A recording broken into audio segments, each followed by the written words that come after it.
His team lost. He has nobody. Please tell me. Please tell me. Who on the Nuggets would you trade for? Outside of Nikola Jokic, who on the Nuggets are you trading for? For any caliber, a second-tier star, a Bradley Beal, a Zach LaVine. Who are you trading? Who on the Nuggets would you accept for a package for Zach LaVine? What's poppin', you guys, man? Welcome back to my channel. And, yeah, this is kind of the first video of this channel. So basically, essentially, what this channel is going to be is it's going to be like a place where we react to, you know, the takes of the basketball world, you know what I'm saying? Because I always like to respond to hot takes. I like to respond to other people's opinions on who they think is a better player, what they think about player A, player B. So this channel is basically going to be a spot where we're going to be reacting to all type of takes from the NBA media, takes from NBA podcasts, hell, takes from NBA YouTube as well, you know what I'm saying? We're going to be reacting to all of it. But for this first video, y'all, we got a Nick Wright video, man. And Nick Wright, he's one of Nikola Jokic's biggest haters. If we're keeping it a buck, he's one of his biggest haters. And he's going to tell us today how Nikola Jokic doesn't play like an all-time great. So without further ado, if y'all ready for this video, he's 27. Can you let his career pan out a little bit more? And the answer to that is yes. Let's get into if he wasn't the back-to-back MVP. By By way, being Nikola the Jokic is back-to-back MVP, it is demanded that you play like an all-time great because that is the group you're in. You are in.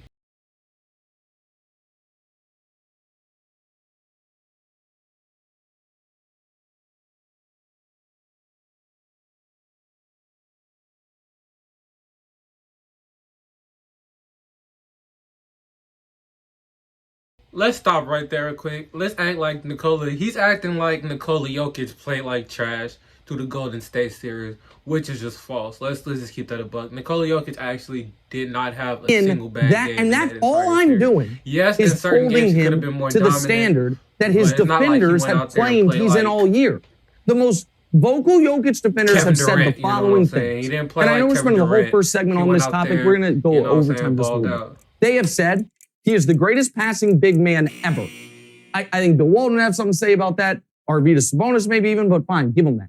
They told me that if you care about the numbers, he just had the single greatest individual season in NBA history. Player efficiency rating the highest ever, one of the highest BPMs ever, the first ever 2K, 1K, 0.5K guy, which is not a thing we've ever cared about before, but with Jokic we did. So if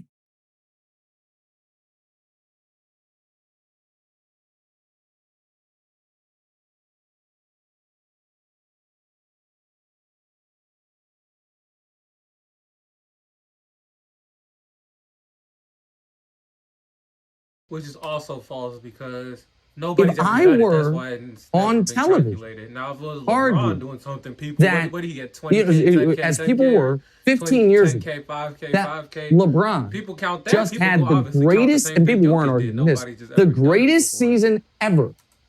He would not be allowed to then lose in round one. And this other thing that happens here with Jokic is it's a weird spot where it's like, well, he doesn't have Jamal Murray and Michael Porter Jr. Listen, Michael Porter Jr. might one day be good. He was a great high school prospect. His back injuries, he's had a good playoff moments and bad playoff moments. Jamal Murray is a good player. Jamal Murray and Michael Porter Jr. are not good enough to be the difference between a team being swept in round one and championship favorites. And if you are the back-to-back league MVP with a mediocre supporting cast, you should be championship favorites. LeBron.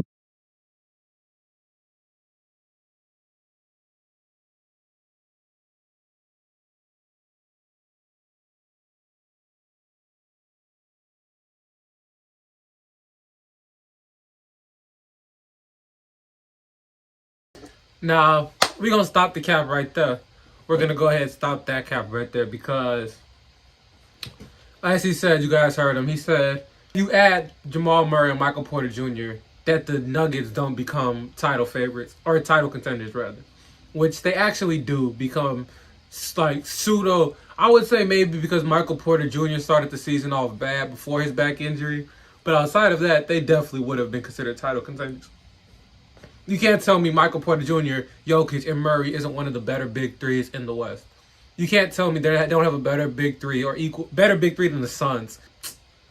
Man, watch out. And on top of that, he also mentioned how Jokic was supposed to get out of round one, allegedly, when last time I checked, was it last season? Steph Curry didn't even make the playoffs. And people were saying Steph Curry solidified himself. That's what people were saying last season. Steph Curry officially solidified himself. He can prove he's proven he can carry a team without another star player. Jokic is in the same exact position. He has nobody. And instead of not even being able to win in the play-in tournament, he took his team to the 6th seed. And if we pull up the Basketball Reference, which I have right here, he balled out in the first round, averaging 31 points, 13 rebounds, 6 assists, 1.5 steals, and a block a game. On what? On 57% shooting. Almost 58% shooting. That's what Jokic did in the first round. With nobody. And he was expected to beat the Warriors? He got a game. Kevin Durant, who is allegedly the best player, he couldn't even get a game on the Celtics. Right? But Nikola Jokic got a game on the Warriors. Who most people before the playoffs deemed the Warriors a better team than the Celtics. Right? Not to mention Kevin Durant has more help than Nikola Jokic. Right? And Nick Wright, he agrees Kevin Durant isn't the best player. He never was the best player. He agrees on that. But for the people who don't, Nikola Jokic just outperformed Kevin Durant, which is no surprise to the people who actually know basketball, because outside of scoring the ball, Nikola Jokic does everything else better than Kevin Durant.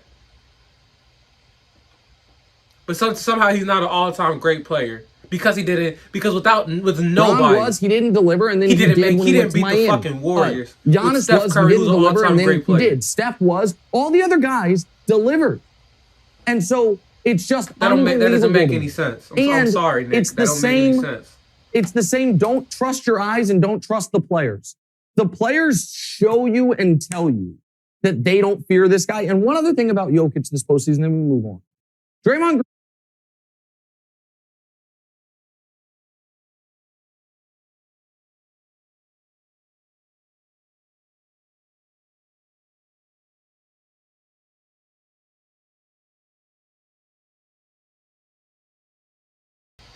Nobody fears LeBron.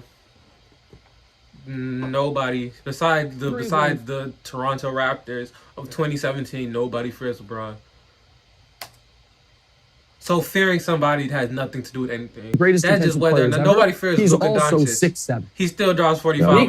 Nobody fears Jokic. He'll still draw with 35. Jokic is like 6 for 28 with Draymond guarding him this series. It doesn't matter. Has a half dozen turnovers and just got be a kicked valid out player. of the It's going game. to be a great player. It's going to be an all-time great. I have seen Draymond Green in playoff series against guys who are actually in the discussion for best player in the league. Saw him against Durant in 2016 before Durant joined him. Durant got him. He got Durant. Then he got Durant at the end in 3-1. Because Draymond Green is a valid defender against LeBron James. Dennis Rodman was stopping centers. He's 6'9". What the fuck does that mean? I saw Draymond against Kawhi Leonard. We know this.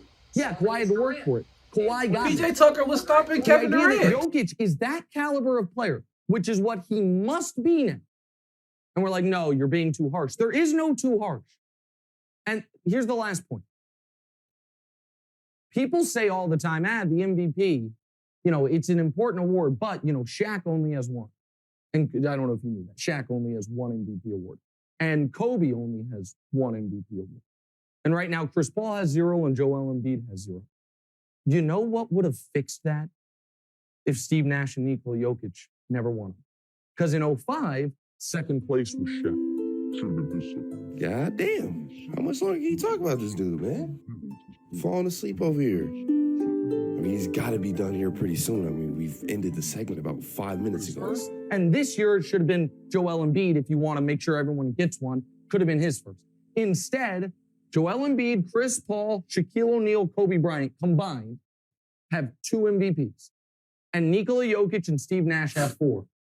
And I'm the ass for saying it's wrong. The burden of proof is not on me. And the Jokic fans, and then we can wrap up. It's like trying to prove a negative. If the Nuggets won this, look, we're competitive, or won this series against Golden State, they would say, see, our guy's amazing. They're getting blown off the court, and their answer is, see, his team stinks.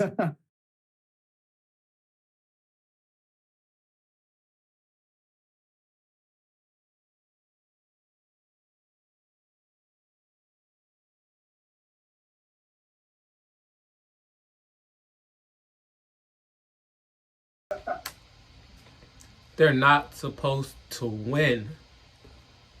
If he would have ended up beating this Warriors team, I'm not gonna lie, that would have been gravy. That would have been icing on the cake. Of course, everybody would have been talking all types of stuff, how he's the best player in the league, whatever. He took down Steph, Clay, Dre, Jordan Poole, Andrew Wiggins. But he wasn't supposed to win. He's the 6th seed. He wasn't supposed to win. He was never supposed to win. He got him a game. Right? That's what you're supposed to do. You're supposed to at least get a game. That's what everyone says. That's the standard. Get a game. Trae Young against the Heat got a game. Who did the Bucks play? The Bulls. DeMar DeRozan got a game. Who else? Who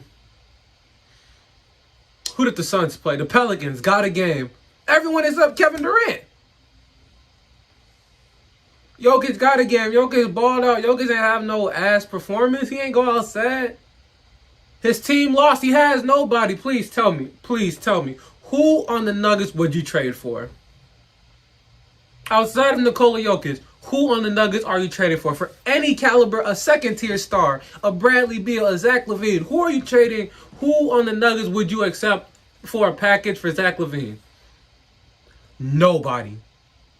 Nobody wants Eric Gordon. Nobody wants fucking Will Barton. Nobody wants them players, man. Like they're valid players. They're good role players, but no, like he doesn't have much. All right.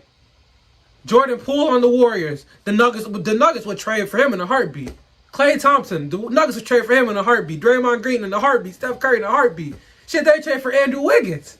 They might even trade for Juan Toscano Anderson or Gary Payton II. But nobody wants any of the players on the Nuggets, man. He don't have anybody. He wasn't supposed to win round 1. He got him a game. He balled out. Man, y'all need to leave Jokic alone, bro. But that's going to do it for this video, you guys. If you liked, man, make sure, like, comment, subscribe down below. Got more videos coming, man. So just, stay tuned. I'll see y'all in the next one.